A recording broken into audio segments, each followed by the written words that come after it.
vote all commissioners present, and go forward with the pledge, please. Pledge Allegiance to the flag of the United States of America and to the republic for which it stands, one nation, under God, indivisible, with liberty and justice for all. Approval of the minutes of the regular meeting held on January 17th, 2023. Approve the minutes as presented. Support. Any questions or comments? One comment. Under number 3, it says, reflects approval of the closed session minutes of January 30, 23. Don't want to change that to 20. Any others? So we have a motion on the part with one change. All in favor, say aye. Aye. Opposed, nay. Next is a retirement resolution for Gerald Kinney.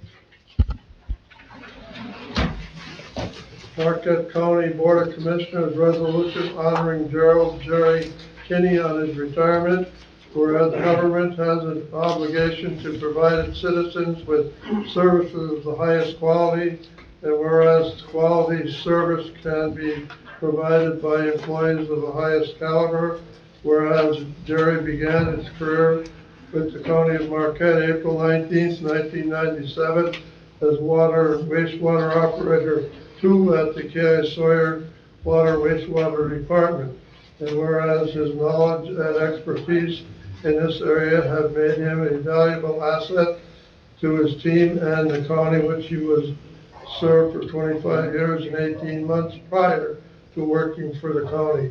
Jerry worked for K.I. Sawyer Wastewater Treatment Plant for the U.S. Air Force and briefly for the state of Michigan.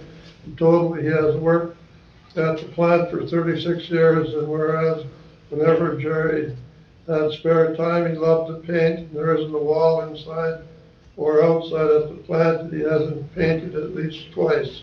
Whereas Jerry was always on time to work, to the point where one time he was late for the 911 call, was immediately made place to have the well-being check due at his home. Jerry arrived a few minutes later to work, and meanwhile police were getting ready to knock on the door on his residence. Therefore, be it resolved that the County of Marquette recognizes and appreciates Jerry for his dedicated and professionalism throughout his career with the K.I. Sawyer Water Wastewater Department. On behalf of the county citizens, the county board wishes Jerry and his wife Karen happy and healthy retirement. Proclaim this 7th day of February 2023, Jerry Corkin, reformed chairman. I don't see him. He's not here. Okay, well, anyway, congratulations, Jerry. Tremendous career. We'll see to it when he gets it. We'll make sure he gets it, Okay. Oh, he may be here in a little while. Oh, He might be here for a little while. okay. Next, we have, approval of the agenda. I'd move approval of the agenda as presented. Support. Motion and support. Any additions or deletions from anyone? All in favor, say aye. Aye. Opposed? Public comment, and wishing to discuss the department, please come forward, state your name and address, and you may speak. Thank you. My name is Matt Weezy. I'm the Marquette County Prosecuting Attorney. I want to be here today to tell you a little bit about an initiative that my office is doing with the state of Michigan called Jobs Court, or Job Court. It's the brainchild of the Michigan Attorney General and Governor Whitmer. And the idea is to create a diversion program for people charged with a crime. And rather than send them to the criminal justice system, we would send them to a job court, what they call a specialty court. And they would hopefully be paired with somebody to have a good paying quality job. And if they're successful after a year, their case would be dismissed.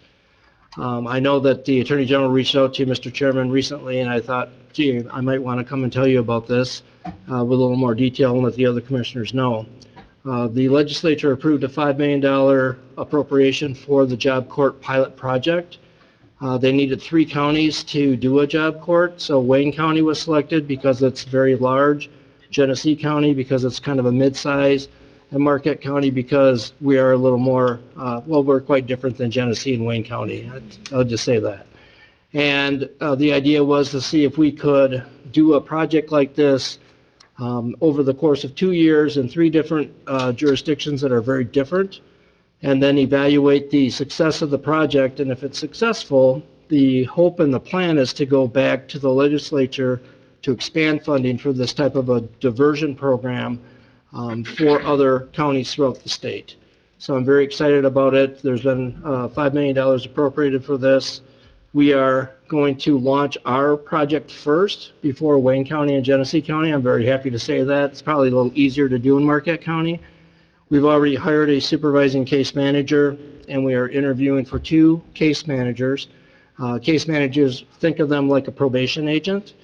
And then the Michigan Attorney General is looking to contract with a local agency to provide what's called wraparound services or support services for people that are in the program.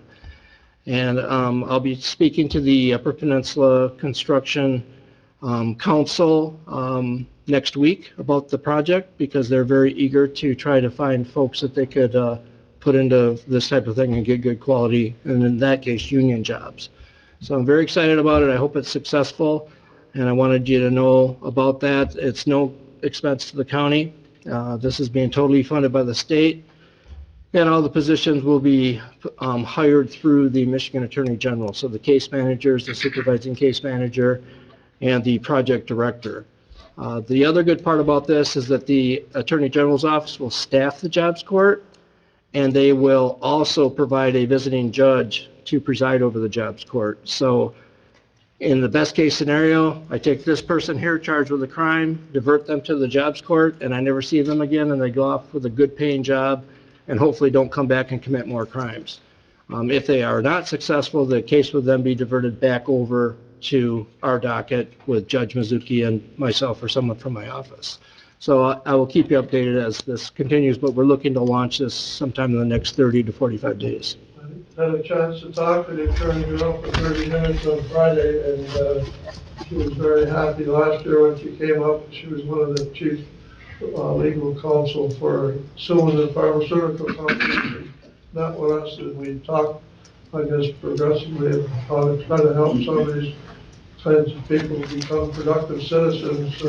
At that time, there's drug treatments and so forth, so she figured Marquette County would be a good place to have one of these, and prosecutor's office was certainly willing to work with her, and she complimented the county board for treatment she got when she came last February. I believe she was up here, and so it's wonderful to get some of these programs, especially when the state is going to pay the bills for them, and hopefully do some good things for people that need some help with drug issues. So plans on coming up here in the next 2 months. And she has another program that she wants to see what we want to do with Marquette County. I'll let her talk about that when she comes, but it's always nice to make a good impression on people that have some power in the state. And so thank staff and commissioners and department heads for their work with her when she was up here last year. Well, thank you. I asked that they make an exception for Marquette County to allow both misdemeanor and felony.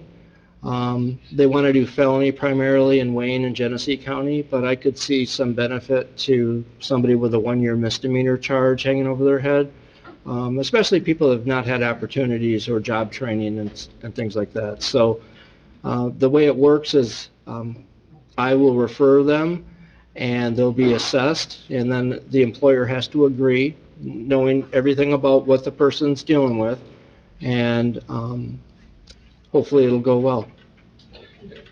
You know, I'm sure the details will be fine, but I gotta tell you, on the face, I'm sitting here thinking about it, it's like, okay, so a person can't find a good paying job, so then they commit a crime, and we'll find them a good paying job. We It did- seems on its face kinda odd, that's all. We did joke about that, Commissioner Nordine, that, people will be committing felonies to get a job, but I don't think that'll happen. And the idea is that a lot of folks just have not had the opportunity, and this might be a way to give them an opportunity and maybe wrestle with some of their demons, whether they have alcohol or substance issues, and those services would be provided too.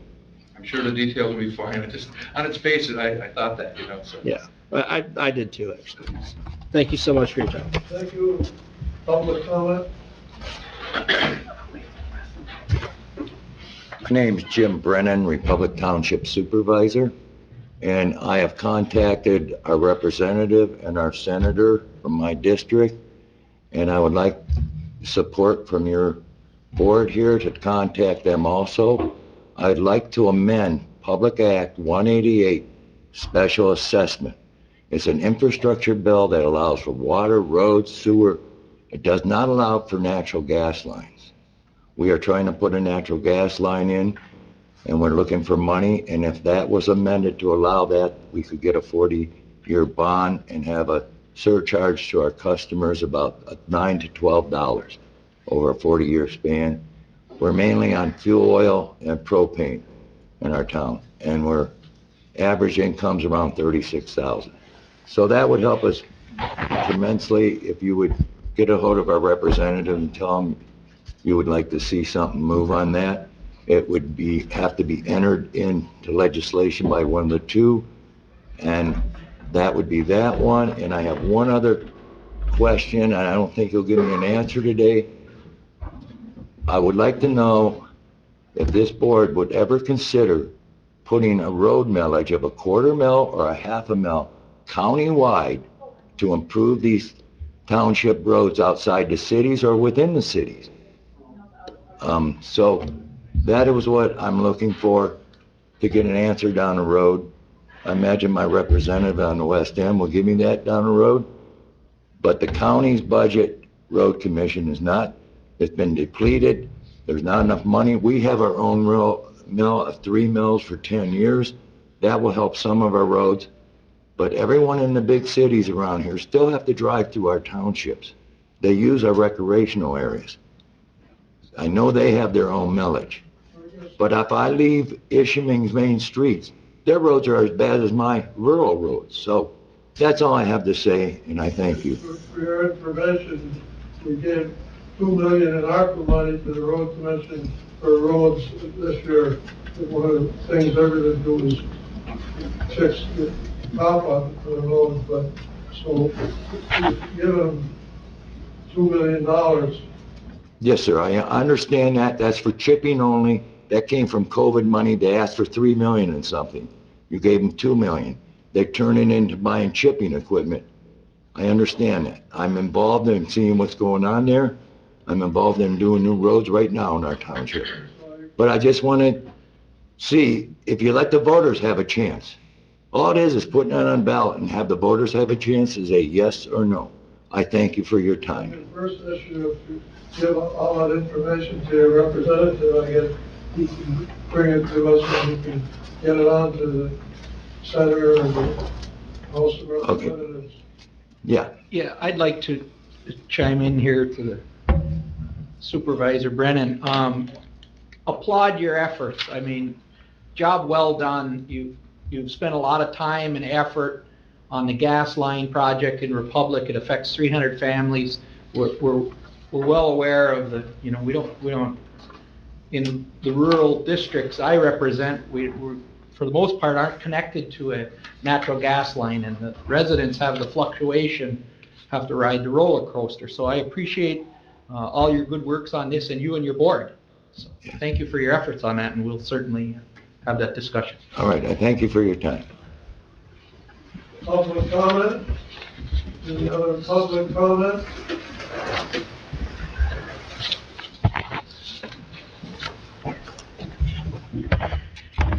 Good afternoon. My name is Margaret Brum, and I live at 404 East Magnetic Street. I'm speaking on behalf of myself. I'm not speaking on behalf of the Board of Light and Power, of which I'm a member. I'm speaking on behalf of myself. I'm not speaking on behalf of Northern Michigan University, which I'm now an adjunct faculty member. Now that the disclaimers are out of the way, I'm speaking on behalf of myself. I recently attended the town hall meetings held at Marquette Township Hall, and then I didn't make the one at Negaunee Township Hall, but what I was there to do was introduce Dr. Leslie Putnam and her work on mitigating PFAS contamination using hemp HEMP plants. And she's working with a colleague out at the Chatham MSU Agricultural Station who has access to multiple different types of hemp seeds. And we understand now, based on those town hall meetings, that the Solid Waste Management Authority has chosen activated carbon as a way of cleaning up the leachate that exits the cells with the waste in it. And I just wanted to make one point before I go into Dr. Putnam's work. My understanding is those cells were supposed to be covered with covers to reduce the amount of leachate for the past 20 years. And I think it would be reasonable to ask the Solid Waste Management Authority why that was never done, because the amount of leachate they have is vastly, could be reduced if they had covered those cells 20 years ago. And that's just a random comment. The comment I really want to make to you is, I talked to Dr. Putnam, and I understand they're going to use activated carbon. The initial outlay for activated carbon is X amount of dollars, but the maintenance on activated carbon runs about $840,000 a year, because as it absorbs the bad stuff out of the leachate, it itself becomes, it reaches its capacity.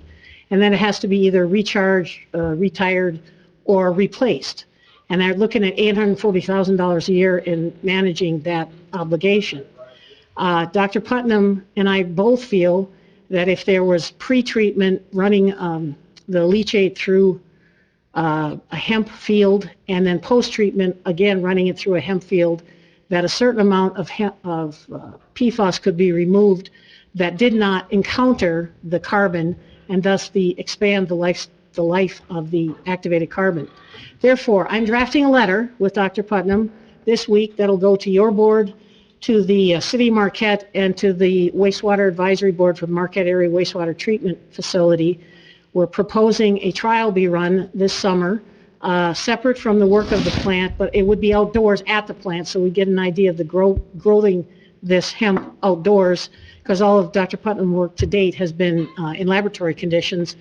And the idea would be we would get sludge from the wastewater plant, we would get garbage from the landfill, plant the hemp in there, and take pre and post samples from the debris to see how much could be taken up with the hemp plants.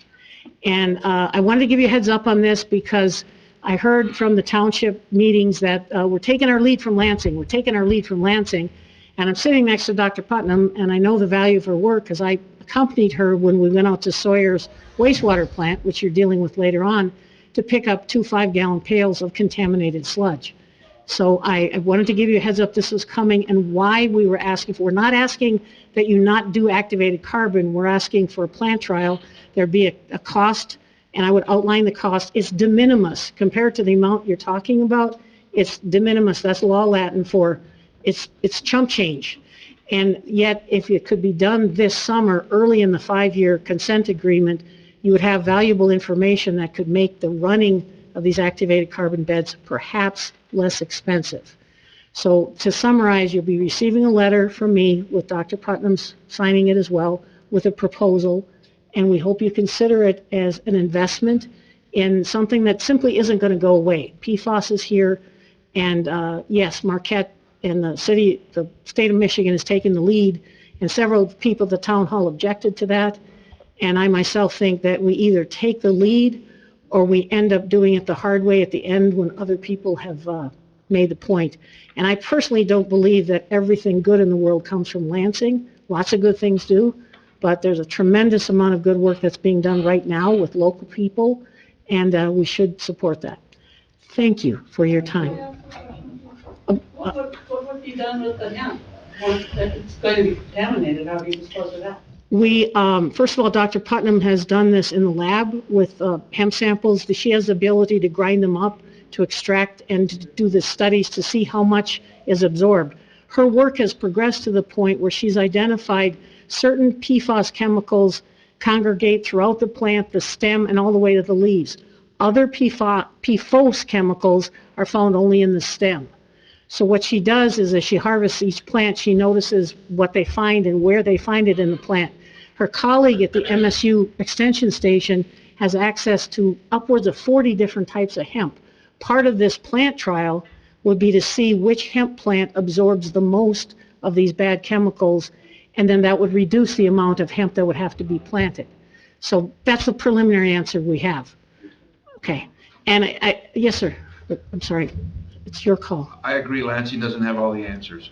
No, I very much appreciate that. I understand why local governments take their lead from Lansing, but I had the privilege of listening to Dr. Putnam's proposal, and I made the effort to go to Sawyer to pick up the sludge, and it was tremendously valuable for her work. I made the connection between her and the Sawyer wastewater people, because at that time I was on the wastewater advisory board.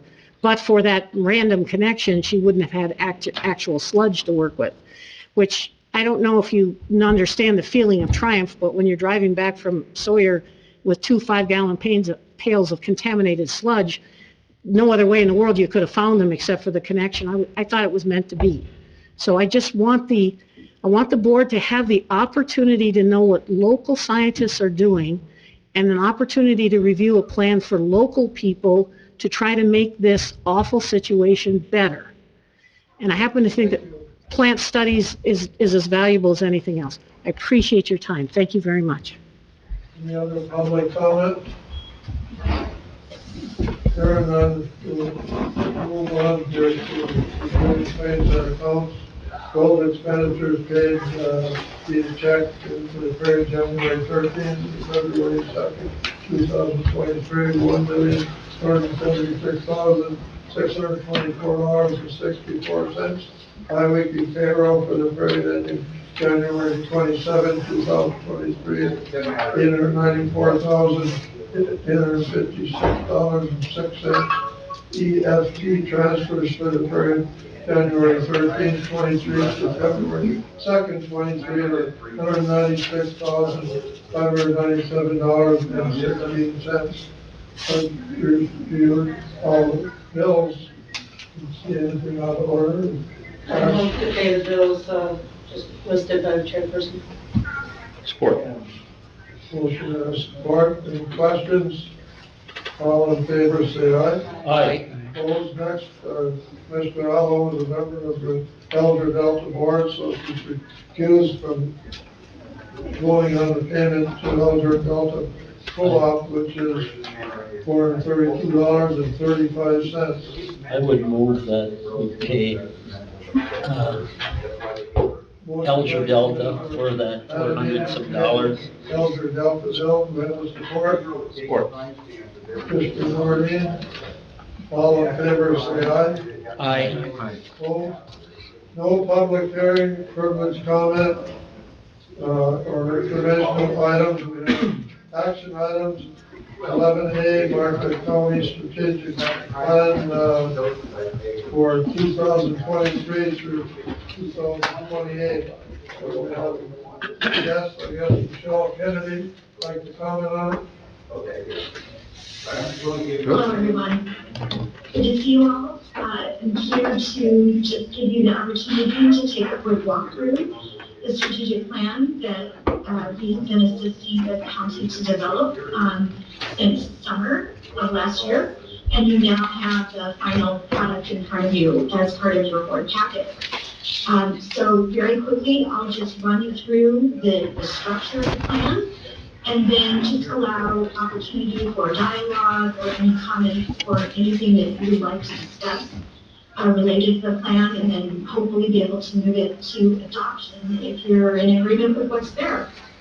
So the plan is structured to include sort of the very high-level direction, which is captured in the vision statement on page 4 of the document that you have in your packet, as well as an articulation of your county mission statement on that same page. And then on the following page, page 5, we have a series of guiding principles, which are the precepts that you, and the direction that you give to the people of the county to say, this is what we can expect from the way that your county government is going to conduct its business. This is how you're going to go about doing our work and pursuing our vision for Marquette County. And then the remainder of the document is really the 5 strategic priorities that were identified during the plan development process. You all recall that we had a time to meet with you and the department directors to identify what those priorities are.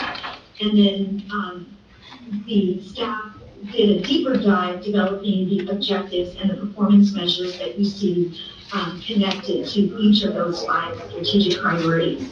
So this is the sum total of that work.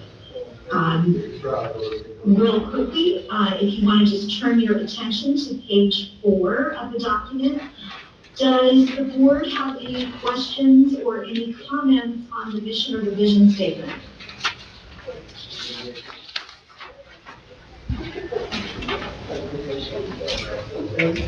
No, the vision statement is Marquette County is the regional leader providing superior services by investing in its employees and supporting its businesses and region partnerships to encourage a thriving economy and preserve its natural beauty and create a safe, health, and connected community where all are supported. So that is the aspirational statement of, kind of the ultimate outcome or ideal future you would like for your county and the residents and the communities that are part of it. So, If there are clarifications or comments?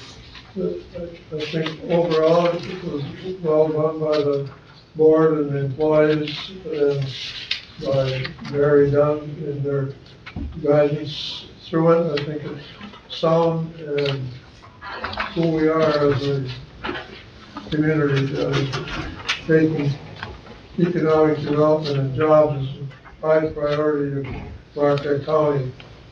Give people a chance to earn a living and live here and enjoy the outdoors. So I guess I'll ask a motion to adopt the strategic plan that's presented for 2023 through 2028. Support. Moved by Commissioner Allen, supported by Commissioner Mattavini. Any other comments? All in favor, say aye. Aye. Opposed? Thank you, Barry Dunn, for your work. Thank you so much. It was a pleasure to work with everyone in the county. There was a lot of good thought and hard work that went into this final plan. So, congratulations. Thank you. Next, we move on to 2% fund allocation, this is requested by Marquette County, the Kiwanis Indian Community, Marquette County Sheriff's Office, Life Tracker Programs, 5,000 received for KBIC Conservation Programs, Great Lakes, Summer Program, 15,000 received, Marquette County Health Department, Suicide Prevention Alliance, 5,000 received, Community Action Agency, Meals on Wheels, 5,000 received, Marquette County Health Department, New Points, Harm Reduction Program, 5,000, and Chapter 22, Disabled American Veterans, and Replacement Fund, 12,000 received. So recommendation to adopt. Chair, if I may. There was one that had been left off the list that I have here that was supposed to be on the 2% list. It's the, Beyond 26, it's the Adult Education Program for handicaps throughout Marquette County. And it was a $10,000. And they gave 10,000 for it too? That was supposed to be on the list, yes. No, but I mean, you requested 10 and Yes, tried to get there was a 10? request and it somehow got left off. Was this ARPA? That's ARPA, not 2%. That's gonna be ARPA? Okay, we can come back to that. Otherwise, we always ran into this before, whether we tried to jockey their numbers around the tribes, and we always said we should follow what they say, what they suggest. We realized, we were told a long time ago, as a chair, I remember 20 years ago, that we don't necessarily legally have to follow what they say, but we Yeah, don't want to tick them off either. So Yeah, no, I think we do this was, generally do that. if this is gonna go on the ARPA, then I'm okay with that, just so long as it gets plugged in. I'll make a move to It'd be follow great, the thanks. suggested amounts from the 2% money. Support. Motion by Mr. Moran, supported by Alan Hayes. We're happy to receive what we did for the Yeah. control that, so, all in favor, say aye. Aye. Opposed? Next. Terry, I think you want this stuff. Chairman, might I interrupt you? With the motion and support you made on the strategic plan, I don't believe there was a vote taken to finalize that motion. So, Oh, we missed a vote. yes, All in favor, say aye. Aye. Aye. thank you. Motion I support there. Next, 2023 ARPA budget amendments. We can read some of these here. It says, ARPA spending update at December 31, 2022. Projects identified on board ARPA spending plan are at varying stages of completion as follows. County Board approved in 2022 budget amendment and projects were completed in 2022. Either no further action is needed. County Board approved 2022 budget amendment and projects either partially completed or not started in 2022. And the project staff is recommending an amendment to 2023 budget to roll forward the unspent funds from 2022 to 2023. And 3, County Board earmarked funds but did not spend budget in 2022. So some of these project staff is recommending an amendment to the 2023 budget such that the work can proceed. For others, staff is recommending to keep the earmarks in place. These funds will place in a restricted reserve at December 31, 2022. So then we have some new requests. One was, here it says there are $70,197 that were not earmarked from the original ARPA allocation. Staff recommending funds be designated to hire a temporary project manager to assist with completion of the ARPA and CARES projects. And a new request has been received for the remaining $25,000 that the board allocated to child care support from Ishpeming High School. It's part of that, the resource, so, then there was 10,000. I'd like to make a motion to approve the ARPA adjustments as presented, along with the late addition of Beyond 26 for adult handicaps in Marquette County Is for that in there? $10,000. Is that in there? It was separate line It was item. a request you received before. Yes, it was in there, yes. We have a motion. We will have to make, if I might add, we will have to make an adjustment to the budget. We have some dollars that haven't been allocated officially, and they've been earmarked, but we would have to, from economic development, make an adjustment out of your economic development to accommodate for that. Right, that would just be my question, is where do we want to take that from? Behind my memo, I've got the, kind of that same spreadsheet that you've been looking at all along, tried to show you kind of what's completed, what we're rolling forward. So I would just want to know which category you want to take that $10,000 out of. Economic development. Okay. Anyway, we have a motion and a support to, support the recommendations as well as add $10,000 for what was the payment program? Beyond 26, Beyond 26. adult education. So I guess I got a question. You know, a lot of these are earmarks, as you mentioned, in round numbers. And we've pushed some of them over from 22 into 23. Do we have a time frame that we have to spend these? And what are we gonna, so one that caught my eye right away was permanent plexiglass in all the public offices. Well, that seemed like a bigger deal when we were closer to COVID. It seemed like a less bigger deal now, but I don't know. Yes, and you're correct on that. And what we shall go over, but yeah, some of your timelines have, because of the revenue loss, are no longer effective. So I Right, think- because we're using our allocation, basically, we've designated it as revenue loss. We don't have that same deadline of 2024 that we had if we were doing ARPA funds. We do have some flexibility there. We don't have that same flexibility at the airport with CARES money, Okay. but we do have some flexibility here. Okay, that was my question. I feel like some of these things might change or get tweaked or. And that's a very good question. And We have a motion and a support. Any further comments? Who supported? Nordine, or Karen. Karen. Karen, You did. motion by Commissioner Perosa, supported by Mr. Allen. Any other comments or questions? All in favor, say aye. Aye. Opposed? Okay.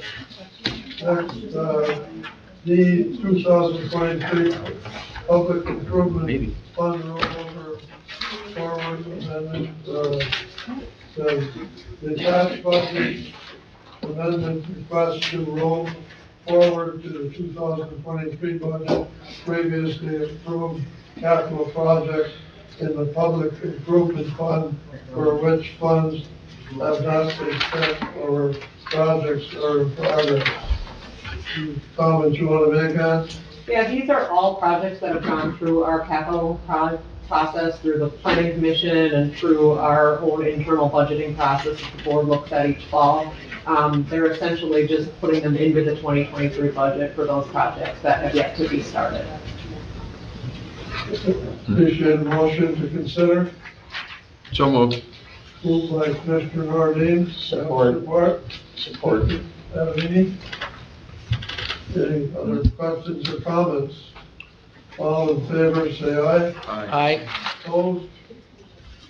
Next, proposed amendment to the rules of order. Wendy? I'll move that we adopt this proposed order, amendment to the rules of order. Support that motion. Because, you know why? I wanted to get it on the floor before we talk about it, because we don't want to be violating our rules of order. It makes sense anyway. Basically, we follow the board rules, number one. And we can use Robert's rules of order as a guide, right? Correct, when there's a question that isn't answered by our rules, we can look at Robert's rules instead. You know what's interesting is that the health department last month, we did the exact same thing. We changed theirs the same way. I don't know if you knew that. I did not know. I mean, it was almost verbatim what we did, so interesting. We think alike. We have a motion and a support. All in favor, say aye. Aye. Opposed? Next, private road easement for Leo's request. Anybody wants to hear a comment on it? Ostrom is here to speak to it. Sarah is there, okay. Hello, we received a private road easement request, or application from Mr. Leo. This is through the county forest. It's approximately 700 feet, 20 feet wide. It's an existing county forest road. Our recommendation is to go ahead and approve the application, and staff will work with civil counsel to draft the easement documents. And there will be a fee per the fee schedule for $1,140. So the staff recommendation, it is staff's recommendation to approve application submitted by Nicholas Layo, L-A-Y-O, for a private road easement through county forest land. Move to approve. I support, but I have comments though. So as I've said before, I like that we give out easements. I think that we should not be stopping our taxpayers from traversing the county property to get to their properties, especially when these roads have been there for a long time. And this is one of those examples. This is down by my area, even though it's in Sands Township, I noticed, but just barely. But it's a road that's been there for 80 years or something, so I'm not so keen on charging them though. I think they should just get the easements, but at the end of the day, if they're happy to pay $1,000, I'm happy to give them the easement. We have a recommendation, and I guess I agree. It's nice to be able to give people access when they've been having it before. Any other comments on it? So we need a motion and a support? We did. Okay. All in favor, say aye. Aye. Good work. Next, organics lease extension. I can quickly go over some of the things in the lease. Go ahead, Dwayne. Yeah, good afternoon, Commissioners. What I have before you is a request for a lease extension for Organics. They are one of the lead manufacturers out at Sawyer. They are actually one of the country's largest polyurethane product companies in the country. And they currently lease a couple different buildings and some properties, but one of the leases is come due, or will be coming due at the end of this month, and it's for a segment of Building 725. It's a South Bay, approximately 16,000 square feet. They leased that a handful of years back to provide the extra storage so that they could transition their operation that was out in Colorado over to Gwin to enhance their operation here. What we're looking at is to extend their lease for a 5-year extension. Basic guidelines, or the basic description of the extension is current rate, or the rate that we're proposing is $2.36 a square foot. That would be with a 5% escalator annually on each year of the lease extension. The tenant would be responsible for the taxes, the utilities, the landscaping, and general maintenance of the facility. We're not requesting a security deposit because they have that on file with the previous lease they have with us for that structure. So staff's recommendation is just to get an extension or amend their agreement for a 5-year extension. I'd make a motion to extend the agreement, but also with a question, if I get support. I'll support it. So, Dwayne, what's the condition of the building we're leasing? That particular segment of the building has been improved significantly since Organics has come in. If the board may recall, in the previous lease that we originated with, they had some stipulations that they wanted to do some improvements. They put in additional lighting, they did some door improvements, and then they put in heat and dehumidification because the building was a very damp area. So the building as a whole in that segment of the building is fair to good shape. There is, granted, other improvements that can be completed, maybe some further interior improvements and exterior improvements, but for the most part, it is fair to good shape.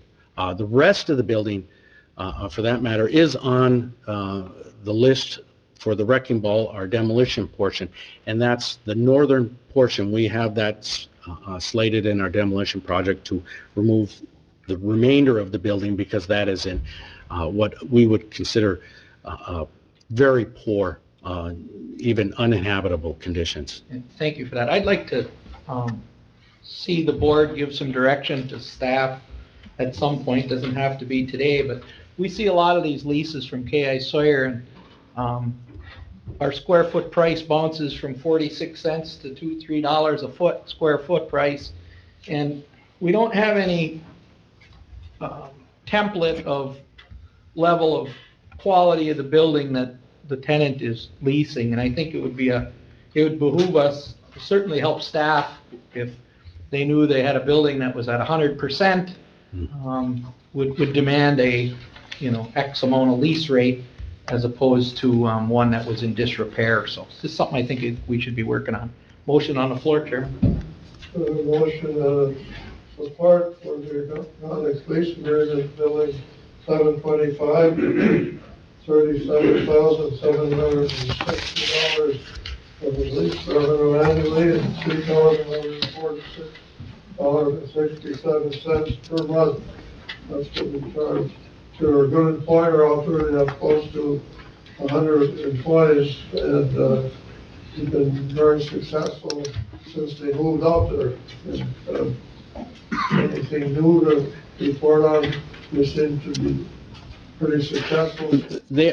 They are doing very well. I know in the previous year, they were looking at some potential improvements that we have yet to implement. There's still discussions with Argonix on other things. We're all equally moving on some repairs to their current facility building with some stormwater drains. But Argonix as a whole has been a very solid tenant out at Sawyer. They continue to improve their facilities, continue to expand their business.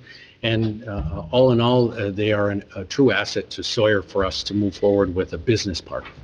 We've got some nice, on the smaller size industrial businesses out there, with trailer extrusion, Argonix is good examples of them to do some pretty innovative stuff. Yes, they are. And motion and support, all in favor, say aye. Aye. Opposed? Thank you. Consideration of relocation central dispatch 911. The state is, we all know, is looking at the building a new facility, and we work very closely with our supervision out there in the building project. It didn't look like we were going to have adequate facilities for 911 to stay there, so Scott and I guess Jerry, the supervisor over there, staff is looking to, you want to comment on it, Scott? Sure, thank you, Chairman. Yes, actually, as I noted in the memo, it's been many times that we have looked to relocate due to various reasons from that location, more for operational needs than for ourselves. With this latest addition of the state, it really doesn't suit our long-term needs for what we want to do and how we want to operate our central dispatch. And so we went back to the drawing board and looked at the board, as I know, they already approved relocating the Emergency Operations Center into the new addition on the Rescue 131 building.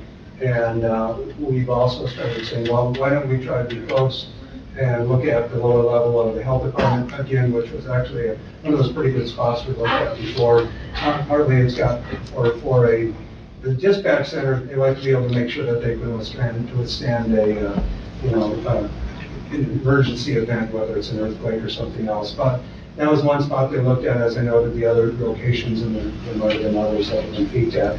We actually put plans together to make sure it would even be conceivable. Those plans are in the packet that you have to meet that, to give us the office space we need, to give us the needed space for all the consoles and for growth as well.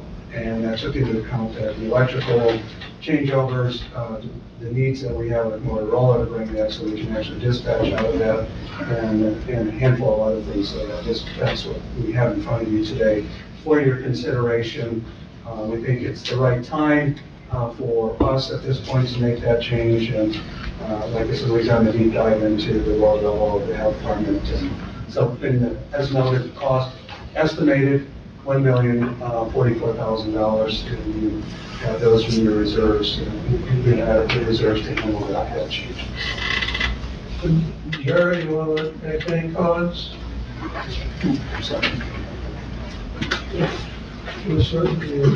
Again, thank you for looking at this. I'm Jerry Hebert, Marquette County Central Dispatch Manager. So we know we've been in that building since 1977, 46 years. And this has come up numerous times. We've had numerous times we've looked at this and it just wasn't the right time. And being the direction that the state is going and where we're at right now, we think this is probably the most ideal time to look at moving forward with relocating our dispatch center, which is in the best interest of our county and our taxpaying citizens and people that require our service in the county. So again, I would like the consideration for this board to look at that and evaluate and see if they would authorize some type of relocation for us. in a different location than what we're currently in. I would move to follow staff's recommendation and relocate the dispatch center. Support. Motion by Commissioner Orlean, supported by Commissioner DePietro to relocate to the bottom of the Health Department, 911. As chairman of the UP 911 committee, I would strongly recommend that the counties stick together and work together, because what happened back 10, 11 years ago is where the counties moved away, and when the state was in control, they just kept jacking up the prices. And we had, the counties couldn't afford it in some cases, so we got together as counties. So it's smart to have the option where you're not obligated to the state of Michigan. Yeah. So I got three quick things. One is, I see part of this operation is gonna be where 131 has their new building, which I guess is right, is it right next door, 131? Right next door. Okay, I haven't been out there yet, okay. And so part of it's there, and then the rest of it's gonna go in the basement of the health department, is that right? But I did see that you said, one sentence here, it says the state police post is currently under construction, adding a new wing for the state and county's dispatch operations. So they're building out for us right now, and we're not gonna go there? Yeah, they're aware of this. Okay. Yes, they're Okay. aware of what we're doing.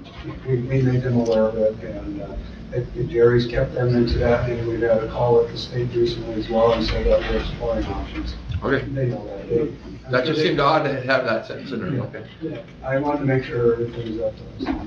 The last 10 years, we've been working with them a little bit, but around the UP, it hasn't worked. There's a lot of support from Lansing for the people that are dealing with the state police, so it's been difficult for counties to work with them. Before that, when the decisions were made in the UP, when we had commanders up there, we got treated pretty good, but once they all went to Lansing, it stopped. Like Ms. Brum said, it's not always, good things aren't always coming out of Lansing. So my third thing was, I remember 20 years ago, and we had a mold problem in that basement. Potentially, a claim of mold. So that's not an issue anymore? It wasn't an issue before. Okay. Let's make that clear first. We Okay. had testing done, and I will say I'm ahead of you on that, but because those same rumors came up, we've had people in there since that time that the state brought. When the state was there, we had Tri-Media do air handling, air testing, indoor and outdoor, and it was fine. There was no mold. Obviously, there's always mold, but it wasn't anything problematic. And because of that, our staff had heard about the potential move, and someone from the state raised that same question. I had Tri-Media come in again and perform that test, and it is clear it's fine. Right. I was just checking, so I I remember think that. it's a good question, and I'm glad I have a good answer. There you go. We have a motion and a support. Mr. Chairman, John? may I have the floor for a second? Sure. Jerry, is there any other thoughts or concerns with the memo that you put out the other day for us? Reference to letting the 911 policy board know, or reference to this board, commissions? Policy board and however you want to address it. No, at this time, I mean, we've been frank from the start with the state about our intentions, where to go. You know, it was brought on at the very beginning that we could either come along with them or find our own. So that was even advised to us at the very beginning of when they started. This building that they are currently working on was for their future growth, but it would include us if we decided to come with them, is how it was put. But as time goes on, we have not had any input on anything related to this. We have a motion and a Okay, thank support. you. Okay? Yeah. To the bottom of the health department. All in favor, say aye. Aye. Opposed? Thank you, Jerry. Thank you, commissioners. Could I say something? Sure.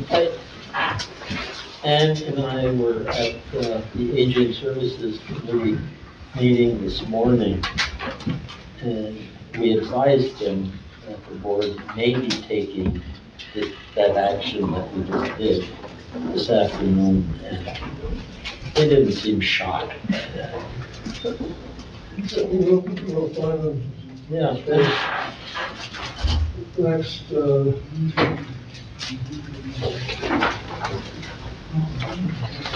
Eagle, Environment, Great Lakes Energy, water infrastructure funding and financial, we have a letter, we want to support the solid waste, community. Bill, you want to talk about it? Yeah, so Eagle came out a few months ago and said that the PFAS, as we've talked about, the PFAS levels in the leachate discharge from the landfill were too high, and they'd have to put in a processing plant, which is very expensive. So what the landfill did was they put in for a grant through the Clean Water State Revolving Fund, and in that fund, they give weight to different things, and one is disabled communities, another one is evolving contaminants, which is interesting because the city of Baldwin downstate ended up with a 50% grant for their facility because they had PFAS, and we have PFAS, and they only gave us 10%. So we weren't very happy. The landfill wasn't very happy about that, and wrote this letter to the legislator, or to Eagle, saying, hey, you didn't do this properly because we're addressing this emerging contaminant, and we should have the same consideration you gave the city of Baldwin. Then secondly is that the way they rated us as far as disabled communities, they really used the criteria from the city of Marquette and not the whole county. So we pointed out that there's 19 townships and 3 cities in the county of Marquette, and their criteria was erred. And we thought that they needed to, again, provide a 50% grant for this construction of this new facility, this new processor. They came back and said, no, we think our evaluation was right, and that was the end of it. But yeah, we could write a letter to our legislators and bring this up. I mean, it's an important thing. It's a cost that goes to all of our citizens because everyone brings solid waste. You know, the Marquette County Solid Waste Authority has a monopoly where everyone has to bring their solid waste there, and they get to charge everybody tipping fees. And now this new issue of PFAS, which is, it's not unique to us, it's a statewide challenge, and the state certainly should be recognizing that and helping us.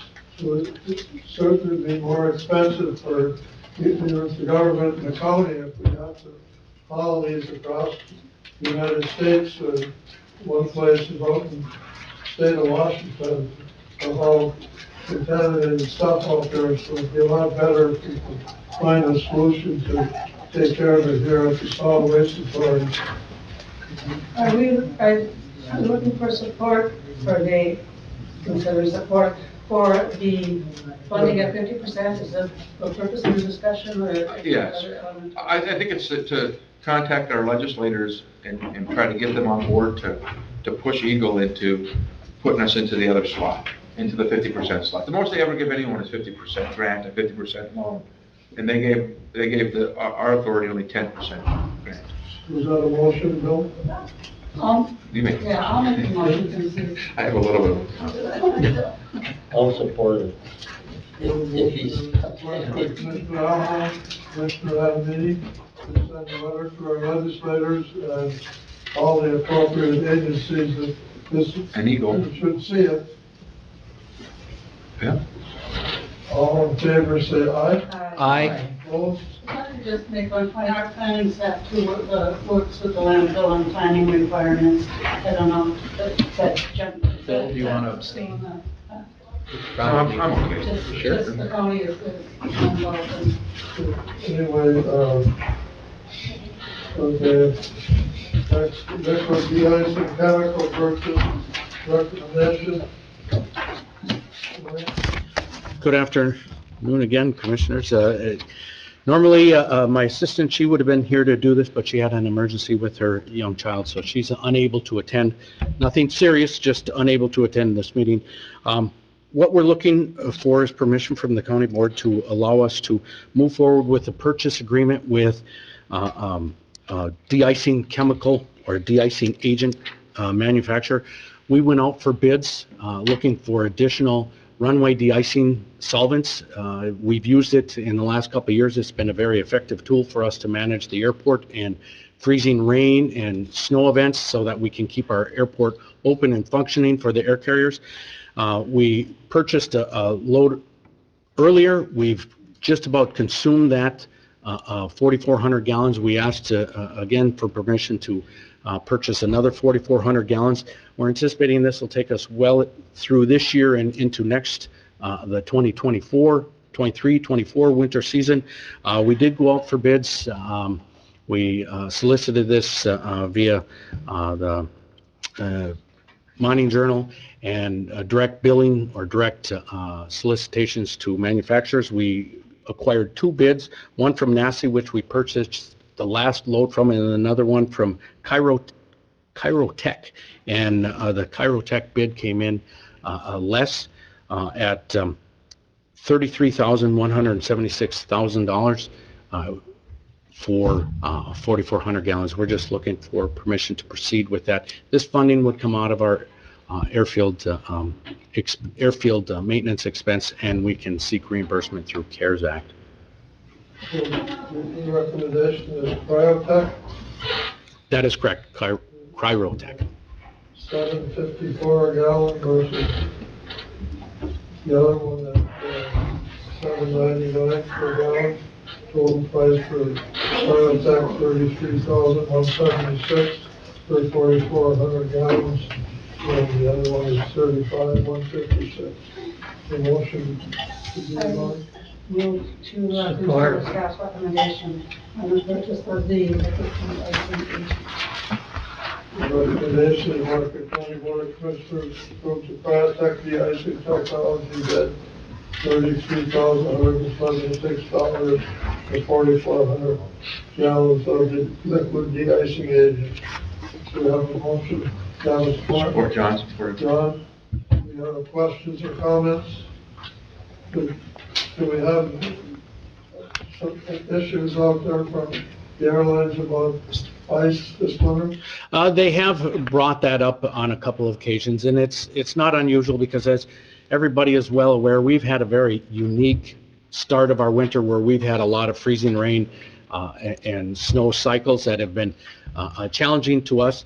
But it is not just Marquette County, as many of you may know, that just earlier or late last week, Dallas-Fort Worth had some significant freezing rain where they actually shut down for days. And I did speak with the director of Envoy at our airport and asked him, are your folks calling the airport manager in Dallas to tell him you need to de-ice your runway? Out of humor, of course, but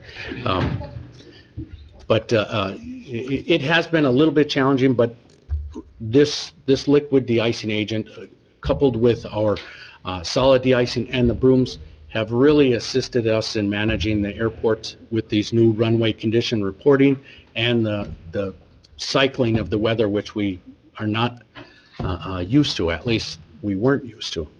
I'll tell you what. 25 years ago, they came up with a thing called AFFF, and they thought it was the greatest thing ever for fighting fires.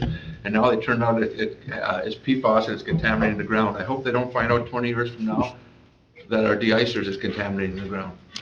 I would hope. We don't know. Yeah, what are you going to do, right? What are you going to do? Mr. Chairman, this is for Dwayne. When I was out at the airport yesterday, and the truck was de-icing the plane before it got ready to take off, are they also part of the bid for getting that liquid chloride? No. The de-icing operation that you had experienced was directly related to the airlines. That's a glycol type agent that the airlines buy in large volumes as well. They are equally tasked with expelling large amounts of money to keep their aircraft de-iced, and totally different product, but very similar for the purpose of ridding aircraft and surfaces of ice.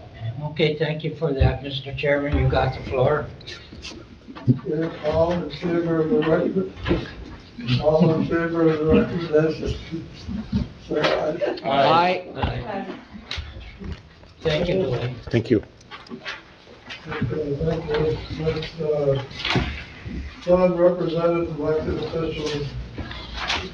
I want to discuss it with all of you that had a list of, same as we did for the rest of the courthouse employees, so yes, both Wendy and Scott are recommending we consider correcting an error that we made. Thank you, Chairman. Yes, we're recommending the board put forth $1,000 bonus for the non-reps and the elected officials. I'll move it. You have a motion to consider it? Support. This is the fairest way to handle it. So all in favor of? No, a good point, and this is something, I apologize for this. If I'm sorry to interrupt you, Chairman, but this does not include me, this does not include the county board, and it does not include the judges. We never. Oh, I never thought about the judges. I didn't think it counted us. So, I'm glad you said that over here, because I almost, yes, that's an important part for the minutes, that it does not include me, not include the county board, doesn't include the judges. So, and the amount is what? $1,000. If you have a motion and a support, the other comments? All in favor, say aye. Aye. Opposed? Thank you. Approved. Dual points of bid recommendation for dual points of entry here. So we have, couple of companies, Glasgow Construction, $106,930 bid. And F Construction, $119,000.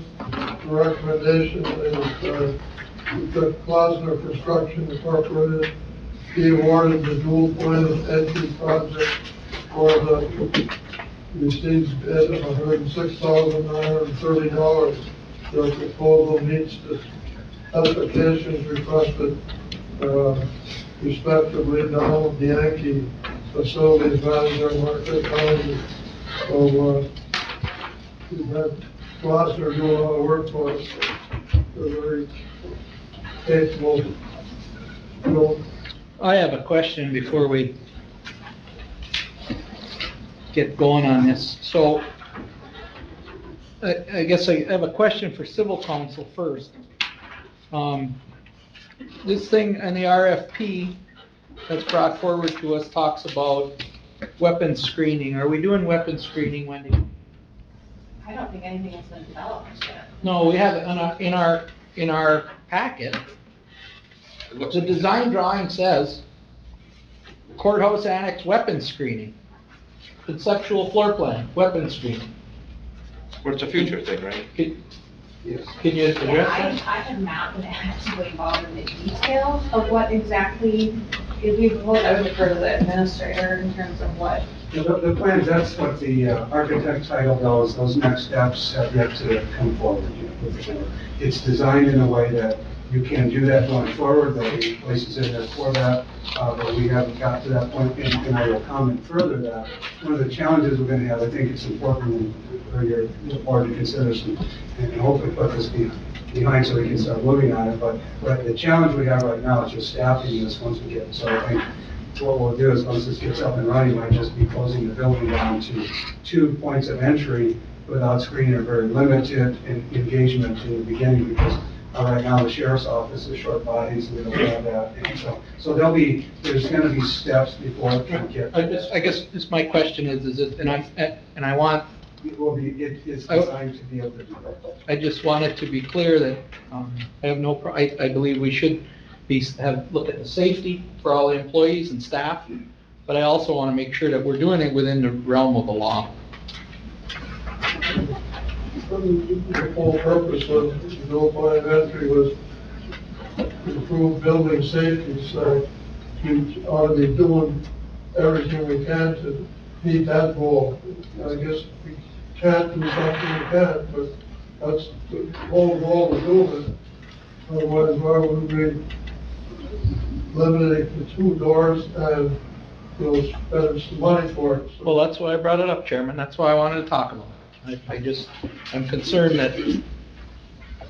Yeah, and I have all kinds of different concerns about that, but one is that I hate to see us lose our Mayberry effect in this beautiful courthouse and the public building come in all over, and I think this will certainly detract from that character of the building, these entrances like this. Although on the flip side, I do understand the safety problem, and I understand that the world's a changing place and it can be a dangerous place, and I do want our employees to be safe, so I understand that.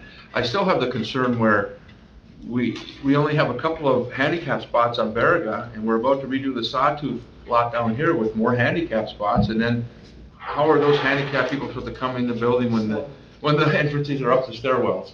Can I? Yeah. So what we talked about is, we actually have extra handicap spaces out here, so we would be, one of the intents on the backside is we have people as employees, that would be strictly an employee lot going forward.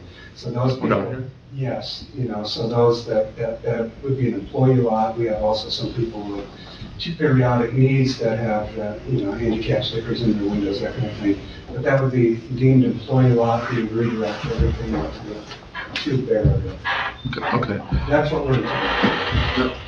Okay. Yeah, I guess, but Let me finish one thing. So I guess the other part is that we never talked about, if you really wanted to have these two entrances and you really wanted to do screening, you'd have to have a lot of manpower to take a lot of people, and it would cost a lot of money, and we never went there.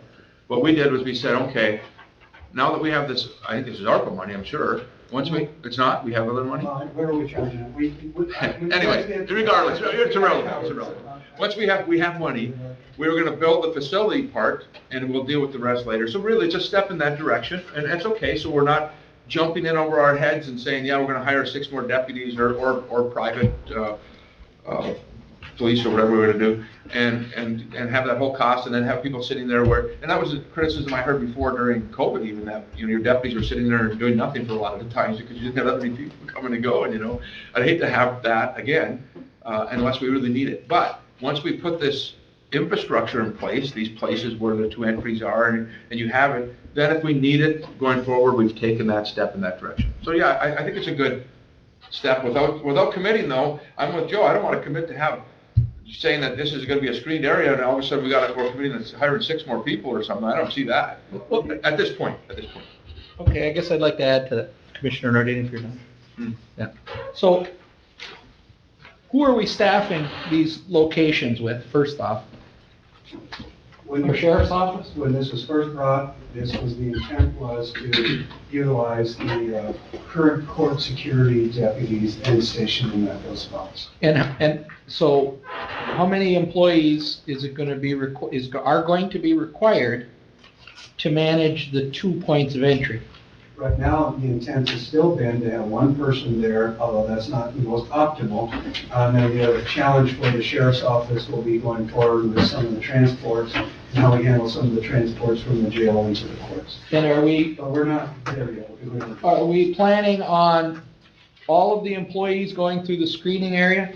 That has not been finalized yet. There's So we're only going to screen the general public?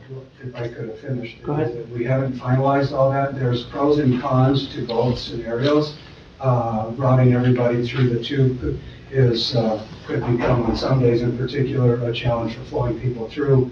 Other places that do single points or other points of entry have allowed and do allow their employees that are already vetted and screened with proper badging to go through the doors for that. But we have not finalized that component of it yet. Okay. I guess if we're about safety, I get it. Let's be about safety. But if we're going to be half-hearted, and I'm really troubled if this is legal, nobody seems to be answering that question. The question you have of legal, Joe, is, and I think I want to flesh that out a little bit, so I want to see I understand that, because I heard you say that earlier, and I was thinking about that. What you're saying is Second Amendment stuff, right? Well, Right. I guess I'm Okay with that. So I'm saying that, so that the courts in this building are allowed to restrict the court. no guns in the courts. Correct. But the building itself, we're not allowed to do that, generally. I understand. Somebody may be wanting to go to Right. building codes. Well, right, go to building codes, go to who knows, We right? do a lot of things here in this Yeah. building outside of the courts. general courts. We do. So that's what, I understand the That's same my things. question. I understand the same things, but I thought that's what you were saying, right? Correct. And I don't know the answer to that unless you put the metal detectors at the courts, but that gets back to the whole problem we've always had here, wherein we're not designed properly. We have courts on this floor, we have courts on over in the old part, and we have probate court down in the basement. The courts are spread all over the place. We're not designed properly for what should be done. Right? And technically, I mean, it's not unlawful to screen people for weapons, it's just how do you respond to that when someone has a weapon, okay? And so at least you can identify who's coming in with a weapon, and security can assess whether they pose a threat or not. And it does increase the safety in the building if we're able to know who is coming in with a weapon or not. So the board approved the dual points of entry a year ago, so it's time to move forward with it. Just step in the direction. We'll figure out little details, but hopefully it makes people that work here feel a little safer. At least they think they did when they had police managed during COVID, so we'll see. At the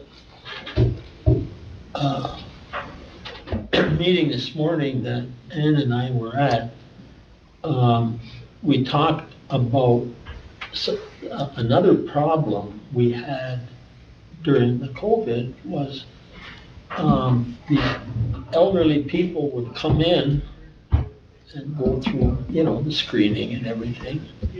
And then they're here and they want to get over to the other building. And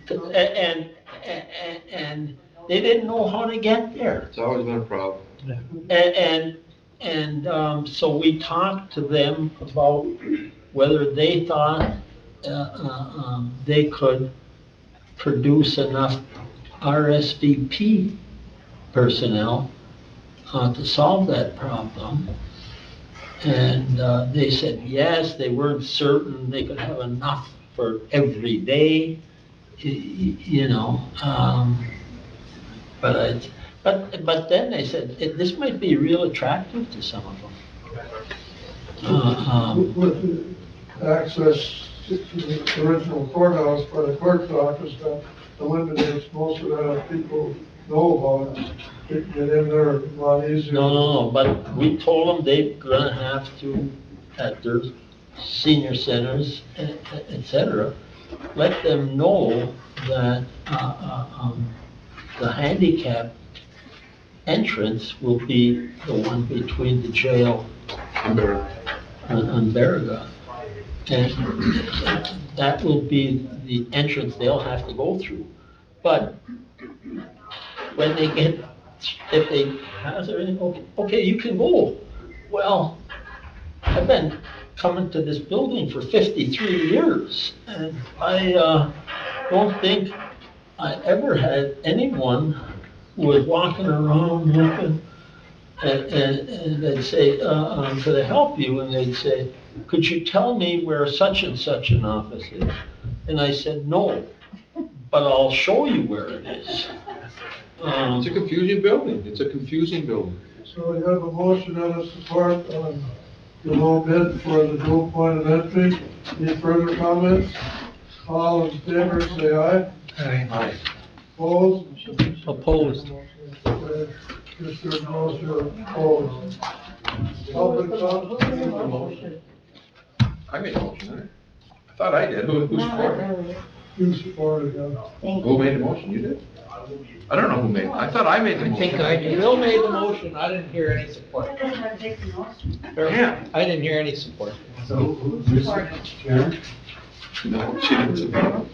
I'll tell you what, I'll make a motion that we take staff recommendation for the lowest bidder to install these dual points of entry. I'll support. Thank you. Maybe I did make a motion, I don't know. All in favor, say aye. Aye. Opposed? Opposed. Mr. DeRosa, opposed. I'd point out that if we were following what that one person was saying before, if we get things on the floor before we talk about it, we wouldn't have had this problem. Just saying. Public comment? Public comment? Mr. Comments? Commissioner comment? The planning staff, but for the strategic plan, I think they're very professional and hardworking, and they won't get enough things. All we do. Thank you, Mr. Chairman. I want to put a big thank you out to the Marquette County Road Commission employees that been working around the clock on plowing and ice control during the last 5 heavy snowfalls. So anyways, yes, they've been doing an excellent job on the highways and villages and townships, wherever they have to go, so gotta thank them people for doing that, even though a lot of times when you just get done doing your driveway and then the plow comes by again. That's what we get paid the big bucks for, to do that. Anyways, next is my biggest concerns, it's just around Marquette County. About 80% of the fire hydrants are buried under snow.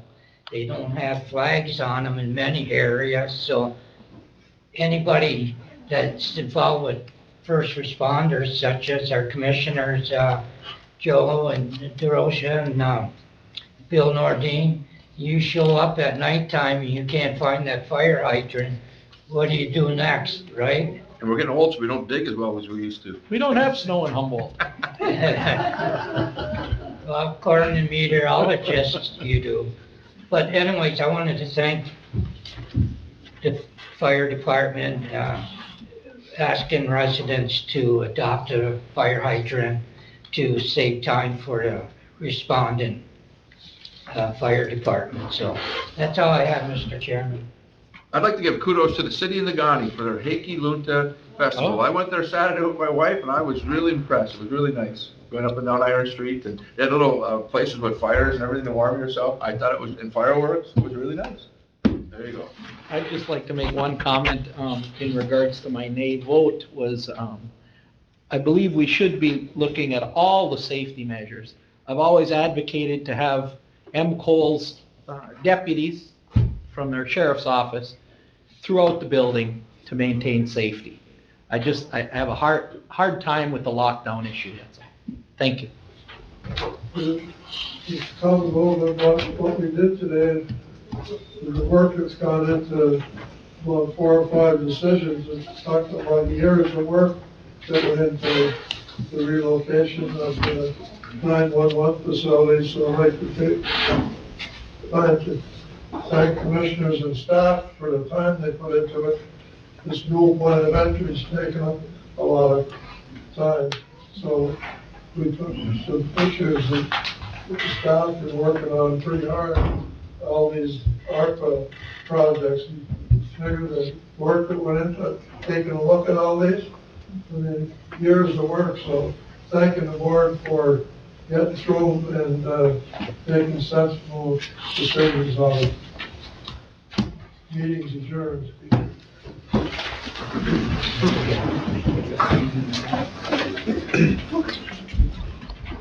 Hey, Dan. Good luck tomorrow. You know what tomorrow is, right?